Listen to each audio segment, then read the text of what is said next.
Depuis 3 ans, nous avons initié un projet au niveau de Boisflé avec les producteurs du maïs, voilà, pour changer, améliorer leurs pratiques, voilà, pour virer en fait vers l'agroécologie. Alors comment cela va être possible?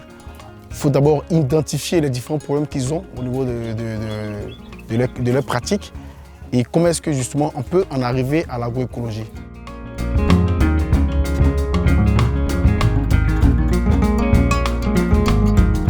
Je suis Dr Nandu Jacob, enseignant-chercheur au département de formation et de recherche, agriculture et ressources animales de l'Institut national polytechnique Félix Houphouët-Boigny de Yamoussoukro. Alors, pour rappel, l'agroécologie, c'est simplement un concept. Mais au-delà du concept, l'agroécologie va regrouper des pratiques agricoles qui viseront à imiter en fait le fonctionnement naturel de nos écosystèmes. Voilà.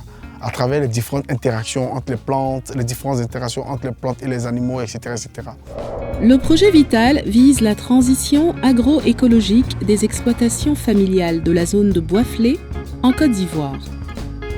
Ce projet est mené par l'association AFDI, Agriculteurs français et développement international, en partenariat avec la société coopérative Zone de Savane de Boisflé et l'Institut national polytechnique Houphouët-Boigny, dont les chercheurs accompagnent les expérimentations agroécologiques.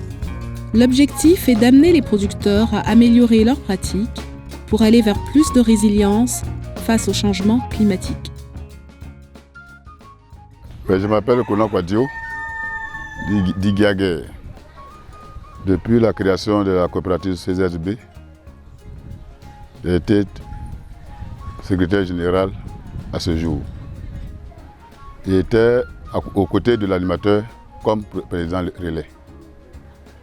À ce sujet, j'ai travaillé beaucoup et suivi le projet avec les producteurs et avec tous les producteurs du village. À travers ce projet, j'ai vu qu'avec le Cajanus, en tout cas, le rendement était bon, très bon. Parce que le Cajanus retient l'humidité et il donne beaucoup de force à la plante de développer. À l'Assemblée générale de notre section, nous avons proposé aux villageois que cette année, il faut que tout le monde essaie ça dans son champ. 3 parcelles expérimentales ont été mises en place pour tester des pratiques agroécologiques dans les champs de maïs et agir sur le maintien et la restauration de la fertilité des sols, un facteur essentiel pour gagner en productivité et en qualité. Ainsi, les pratiques de non-labour, de couverture de sol, de semis direct, de fertilisation organique ont été testées, ainsi que l'association du maïs avec des légumineuses, dont le Cajanus cajan ou pois d'Angole. Est-ce que les producteurs ont accepté facilement ces pratiques-là? Mais avant d'en arriver, c'était de développer une sorte d'interaction avec eux pour que rapidement les gens découvrent. Comme je le dis, c'est des petits chercheurs. Ils ont des longues années d'expérience en termes d'association, en termes de monoculture, tout et tout. Donc pour la réutilisation du Cajanus, on leur a posé la question de savoir comment est-ce qu'on peut valoriser. Il y a eu plusieurs propositions et ces propositions ont fait l'objet d'expérimentation avant de venir à la conclusion selon laquelle la meilleure manière de valoriser le Cajanus, c'est de procéder à des tailles régulières au moment où il faut replanter le maïs. Et ça, c'est acquis, c'est bon. Et il n'y a plus grand chose à dire là-dessus. Alors, M. Féo, bonjour. Monsieur Jacob, bonjour. Ça va bien? Bonne arrivée. D'accord. Ça va? Ouais, ça fait toujours un plaisir de se revoir. Hein. Oui, merci. Alors, en fait, M. Féo, vous m'avez appelé, ça fait 2 jours pour dire que la pluie reprend. Oui. Et donc, vous devez relancer les travaux, n'est-ce pas? Ça. Voilà. Et donc, la question, avant de lancer quoi que ce soit, c'était bon pour moi de voir un peu, de chercher à comprendre qu'est-ce que vous allez faire réellement. Alors, nous sommes dans un champ de Cajanus qui a vraiment pris tout l'espace. Oui. Alors, la suite, c'est quoi? Avant de mettre le maïs, qu'est-ce que c'est quoi concrètement? Bon, la suite, je vais finir de récolter. Si j'ai fini de récolter plus là, je vais essayer de couper les branches. Alors, donc, je vous avais expliqué effectivement que c'est important de couper les branches pour faire de l'espace pour le maïs. C'est ça, donc ça fait déjà important. L'autre chose, c'est que les branches que vous coupez, que vous jetez au sol, permettent donc de couvrir le sol et donc de faire du paillage. c'est aussi de la nourriture, de la matière organique qui va se décomposer progressivement. Si. Et effectivement, quand on vient dans ce champ-là, et quand on essaie de regarder au sol, on sent vraiment de l'humidité. Voilà, on sent que c'est humide, on sent de la matière qui est en train de se décomposer, le sol est en train de se reconstituer. Et ça, c'est vraiment important, c'est vraiment intéressant. Alors, M. Yo, du coup, une fois que vous coupez, mais je vois aussi qu'il y a de grosses branches. Alors, est-ce que ces grosses branches-là, vous ne pouvez pas les valoriser autrement?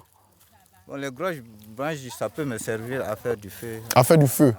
Donc, vous comprenez que, en fait, le fait d'entretenir un champ, une parcelle avec du Cajanus, donc non seulement vous nourrissez le sol, vous entretenez votre sol, mais de plus, vous êtes en train de vous faire du bois.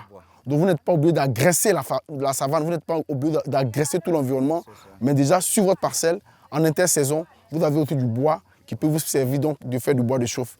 Ça, c'est extrêmement important. Alors, du coup, la question c'est, est-ce que vous comptez planter le maïs en espaçant bien, en respectant toujours la même densité? Je vais respecter toujours les mêmes densités. Les expériences précédentes ont montré qu'en respectant, ça ne pose aucun problème. Voilà. Alors, après, le projet prend fin. Les graines de Cajanus, aujourd'hui, c'est vraiment demandé. Vous vous rendez compte que vous gagnez beaucoup plus d'argent avec le Cajanus qu'avec le maïs. Mais le maïs, c'est une culture essentielle pour votre sécurité alimentaire, c'est de votre nourriture et vous en vendez aussi. Alors, est-ce que vous allez vous contenter de ce carré-là de Cajanus ou bien vous comptez étendre votre parcelle de Cajanus dans l'ensemble de votre parcelle? Bon, j'aimerais ajouter un carré dessus pour augmenter un peu, pas trop, pour augmenter la superficie. Ok. Pouvoir prendre une parcelle un peu pour renouveler comme celle que j'ai déjà plantée. Ok. Je vous avais expliqué aussi que dans tous les cas, le Cajanus ne va pas rester indéfiniment. Après 4-5 ans, en fonction de l'évolution, ce qui fait que le Cajanus continue de rester longtemps, c'est la taille. Donc, comme vous faites des tailles régulièrement, le Cajanus va continuer de survivre. Et donc, effectivement, c'est ce savoir-là qu'on vous a demandé de transmettre aussi autour de vous aux producteurs. Et ça, c'est extrêmement important. Le Cajanus est une plante légumineuse. En tant que tel, le Cajanus a la capacité de fixer l'azote qui est dans l'air grâce à des interactions, à des associations symbiotiques avec des bactéries et donc qui constituent des rhizobiomes. Et ces rhizobiomes-là, en captant l'azote, vont rentrer donc dans tout le système de production de la plante. Et donc, le Cajanus, en fixant l'azote, va améliorer dans le système la matière, la biomasse globale du sol. Voilà. Grâce aux feuilles qui vont tomber, les branchettes qui vont être coupées, taillées régulièrement, tout et tout. Et donc, on enrichit la matière organique. Mais en fait, il faut savoir que la matière organique va être l'élément fondamental de la santé des sols. Un sol qui est suffisamment riche en matière organique favorise toute la dynamique biologique du sol. À partir de ce moment, la fertilité est maintenue et est restaurée. Et donc, à partir de ce moment, nos sols sont bien constitués. Le Cajanus, c'est un arbuste qui est facile à manipuler pour le producteur. Et donc, il s'associe facilement avec le maïs. Et le fait de mettre du Cajanus à la même densité que le maïs n'empêche pas de planter le maïs dans sa densité habituelle. Du coup, on a la même production théorique qu'un sol sans Cajanus. Mais bien plus, on n'aura plus besoin d'apporter les herbicides chimiques parce que le Cajanus, ayant dompté tout le milieu, contrôle naturellement les herbes. L'autre avantage, c'est que le Cajanus va permettre de maintenir dans le milieu les auxiliaires des plantes. Il s'agit donc d'une diversité d'insectes qui vont faciliter la pollinisation. L'autre chose, qui vont aussi contrôler les mauvaises herbes, plutôt contrôler les ravageurs, les insectes ravageurs. Et donc tout ça, ça limite véritablement les problèmes de santé des plantes. Du coup, et d'emblée, on n'a plus vraiment besoin de faire des apports extérieurs, notamment des apports chimiques. Alors, le Cajanus, ce n'est pas seulement pour préserver la nature. Au-delà du Cajanus, il y a les intérêts économiques. Le Cajanus, en tant que légumineuse, produit donc des graines qui sont comestibles par l'homme, qui sont comestibles aussi par les animaux. Et donc, c'est de la ressource alimentaire essentielle pour l'homme et aussi pour les animaux. Et à ce stade-là, le Cajanus est vraiment prisé et il est vendu. Le kilo de Cajanus est beaucoup plus cher que le kilo de maïs. Donc vous comprenez que cela devient une ressource additionnelle non négligeable pour le producteur. Voilà.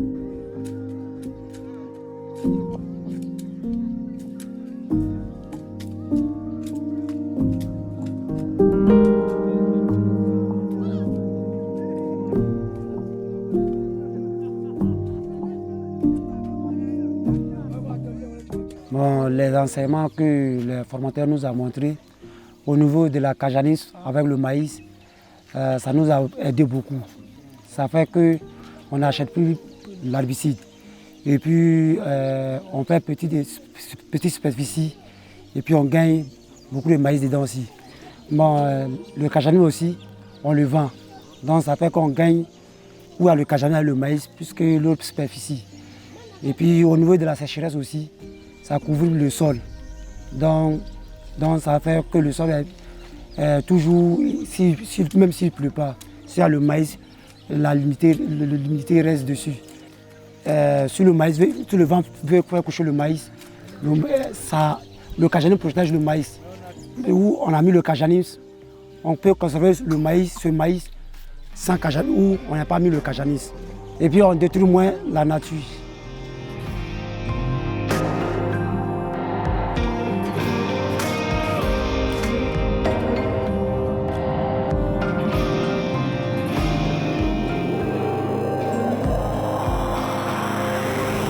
Bon, ici c'est chez moi.